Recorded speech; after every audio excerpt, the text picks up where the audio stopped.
The fearful avoidant attachment style's biggest secret is that they don't just fear losing love, they constantly feel like they have to earn it. And that sense of constantly feeling like you have to earn love anywhere and everywhere you go makes you inherently feel unsafe in a relationship. And in today's video, I'm going to take you through in a lot of detail the hidden emotional conflict beneath every fearful avoidant attachment style's conditioning, why they end up craving intimacy and closeness, but then are so scared to really trust it, and most importantly, how to finally start healing this pattern if you yourself are a fearful avoidant attachment style and recognize that this pattern is putting tremendous stress on everything in your personal life and in all of your relationships.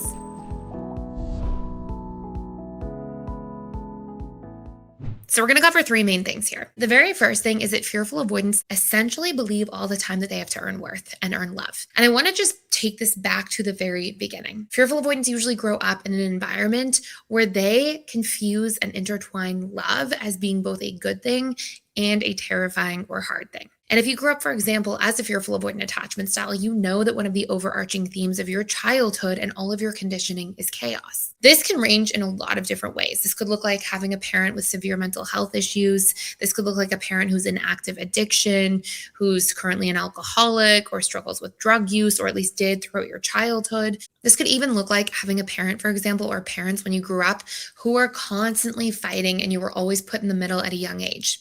In any of these types of cases, and again, these are not the only ones, but some good examples, you would experience really good moments with love and really scary or confusing ones. The most common example here I like to use is, let's say you had a parent who was an alcoholic. And one day that parent comes home and they've had a few drinks and they're still in a good mood. But another day that parent comes home and they've had too much to drink and they pass out. And you don't know if they're alive because you're so young and you just see them laying on the floor. And when you try to shake them, they won't get up. Or maybe another day they're drinking and they're an angry drunk now and they're being mean and harsh and cruel and really unpredictable and you feel scared. Some days you have good moments with love because there are times that they're nurturing or affectionate or loving or playful when they've had a couple drinks, but other days they are highly unpredictable and confusing. So your entire subconscious mind and nervous system essentially engage in feeling like love is both a good and a terrifying thing. But here's what happens next that becomes really important. You as a child are always going to be looking for some sort of way of connecting and obtaining love and care. Children are deeply and biologically wired to feel safe and to feel seen and to feel special and loved by people around them. And so you're going to be doing everything you can to find a way, a route to connect with this person. And fearful avoidants almost always learn in their childhood that their route to connection is by being of service or doing something for other people. This can look like being the protector. Hence why many fearful avoidants as adults become the dog in everyone's fight and the defender of people that they love. You may have felt like you obtained love or reward when you took care of your parent. Maybe you tucked that parent in when they had too much to drink and you brought them water and food and they said thank you and they were affectionate towards you. Or maybe you got in the middle of people's drama around you and tried to help them sort it out or became the shoulder to cry on for both of your parents at a really young age. In any of these types of cases, you learned that you got love by doing something. And so you have these two really important outputs. And this is from an integrated attachment theory point of view. We found that the major core wounds of fearful avoidance were not just the fear of being abandoned and also the fear of being trapped, which really encompasses these two conflicting pain points and fears of the fearful avoidant. But on top of that, big fears around feeling betrayed, because of course you can't trust love and trust somebody in that environment. But also this huge fear of being deeply, quietly unworthy of love. And feeling like love is something that you always have to earn. Now, this brings me to the second point, which is that you feel that you have to earn love by doing things. And what does that actually look like in all of your relationships? That looks like burnout, because love in our closest relationships needs to have more unconditionally based roots than conditionally based roots. And I want you to sit for a moment, and I'm going to guide you through this exercise for one moment here. I want you to reflect on all of the things that happen to you when you feel like you constantly have to earn love and earn your worth in relationships. And think of specific friendships or romantic relationships, perhaps, or family relationships where you've done this. And I want you to pause and really think about, what has this cost me as a person? Maybe you find that a lot of your relationships are full of resentment, frustration. Maybe feeling like you're the person who always cares about everybody else, but nobody cares about you. It's a big story of fearful avoidance. A lot of that comes from a deep fear of being unworthy. I want you to look at all of the times that you violated your own boundaries or said yes to things that were actually a no for you, or felt like you had to do everything for everybody else, so much so that you lost who you were in the mix. Maybe even a long time ago, you were forced to divorce from your sense of self and your sense of feeling like it's safe to do things that make you happy or to be playful or to have a fun time, because it feels like there's always so much that you have to do for everybody around you that you're drowning. And I want you to truly evaluate the costs of showing up this way. And then I'm going to take you through a third step here in just a moment. That's going to be how to actually start rewiring this. I just wanted to pop in here and let you know we are doing a 7-day free trial to the All Access Membership Pass at PDS, which means you get access to literally everything inside of the school. And this includes the 4 live webinars I do with our students every single week. And on top of that, you get access to all of our different courses. We have over 55 different courses on relationships, communication, boundaries, emotional mastery, guilt and shame, learning your needs, so many different facets that are really important to master our lives and feel really good about our lives going forward. And last but not least, there's a daily community event. We have trained facilitators and coaches who are in there doing that work, showing up to support you on your journey every single day. Please join me on the other side. Come check it out. See if it's a fit for you. I'd love to see you there. Go ahead and sign up by clicking the link in the description box below. So this brings me to the third point. I want you to understand that your conscious mind is your logical, rational, analytical mind.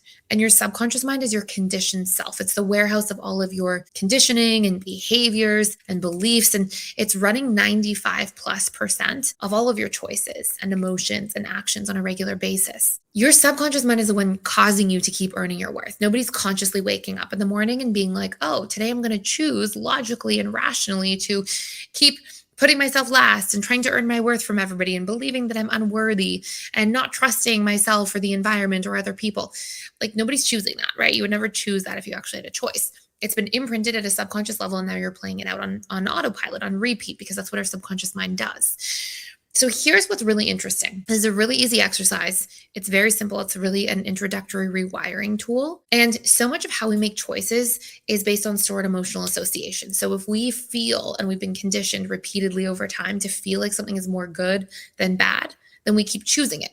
And what's actually essentially happened is that at some point along your life's journey, you were conditioned to believe that earning your worth was more of a good thing than a bad thing, because it was probably the only way that you felt like you had access to obtaining love and connection from people who were chaotic around you. So at some point along the way, you believe that this is a better thing than a worse thing, and now it's your conditioning, and now you keep repeating it.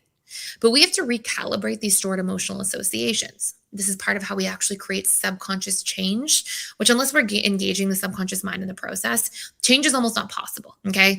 That's why you see people repeat the same things over and over again, or like 93% of people, I think the stat is, fail their New Year's resolution in the first week.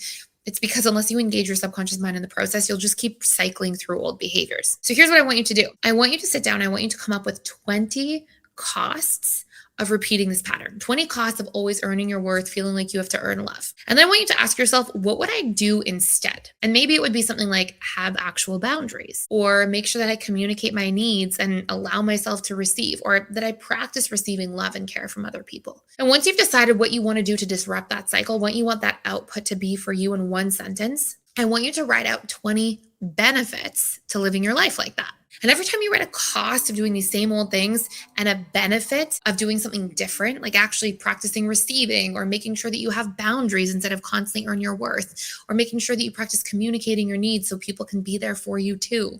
And now you have reciprocity in your relationships. Once you've actually put these things out, I want you to then record yourself saying them out loud. And I want you to practice listening back to this for 21 days in the first hour that you wake up in the morning, or the last hour before you go to sleep. This is because your brain during that period of time is producing more alpha and theta brain waves, which makes you more suggestible. In other words, your subconscious mind absorbs information more deeply.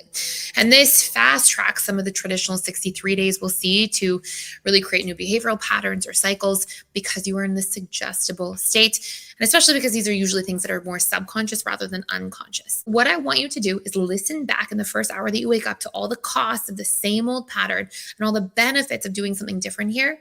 And what happens is through repetition and emotion over time, this is what fires and wires neural networks in your brain. And so through repetition and emotion, you're firing and wiring these new neural pathways. They're actually helping you recalibrate and see that, wait, earning my love is costly. It's not benefiting me. And actually setting boundaries and communicating my needs, that's what benefits me. And by changing the stored emotional associations and basically rebalancing the scales of your wiring at a subconscious level, you will literally see your behaviors change. So it's a really powerful place to start. It really helps you overcome this painful dynamic that you've probably been living through on repeat. That's one of our exercises I created in the personal development school. And there's many more where those came from. If you are a fearful avoidant attachment style, or we have different exercises for all attachment styles to actually rewire their brain at a subconscious level. So I hope you enjoyed this today. And I really hope this was helpful and supportive for you on your journey. And if you did, I want you to know that changing and healing from your past and your childhood that might have felt confusing or difficult or overwhelming at times is a very solvable problem. It's something you can truly do.